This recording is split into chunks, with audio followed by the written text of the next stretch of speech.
നല്ല വിശപ്പ്. അപ്പോൾ ഞാൻ എന്ത് ചെയ്തെന്ന് വെച്ചാൽ ഇത്തിരി എഞ്ഞി എടുത്തു. അപ്പം ഒരു ചമ്മന്തി ചേർത്ത് കഴിക്കാമെന്നാണ് ഞാൻ മനസ്സിൽ വിചാരിച്ചത്. അപ്പോൾ ഈ ചമ്മന്തി എങ്ങനെ അരയ്ക്കണമെന്നുള്ളതാണ് ഞാനിപ്പോൾ നിങ്ങളെ കാണിച്ചു തരുന്നത്. ഇതിൽ വെച്ചിട്ടാണ് അരയ്ക്കുന്നത്. പച്ചമുളക്, ഉള്ളി, ഉപ്പ്,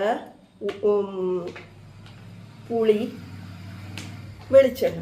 അപ്പം ഞാൻ പച്ചമുളക് ഉള്ളിയും തിന്ന് കൊണ്ടിട്ട് അരച്ചു. ചിരട്ട കൊണ്ട് അരയ്ക്കാം കേട്ടോ, ചിരട്ട കയ്യിൽ കൊണ്ട് അരയ്ക്കാം. ഇനി ഇത് വെളിച്ചെണ്ണയാണ് കേട്ടോ. കഞ്ഞിക്കും ഈ ഉവ്വാവും ഒക്കെ വന്നിരിക്കുന്ന സമയത്ത് പനിയൊക്കെ വരുമ്പോഴുള്ള കാര്യം ഞാൻ പറയും. അങ്ങനെയൊക്കെ വരുമ്പോൾ ഇത് ഒന്ന് തൊട്ടുകൂട്ടി നല്ല ടേസ്റ്റാണ്.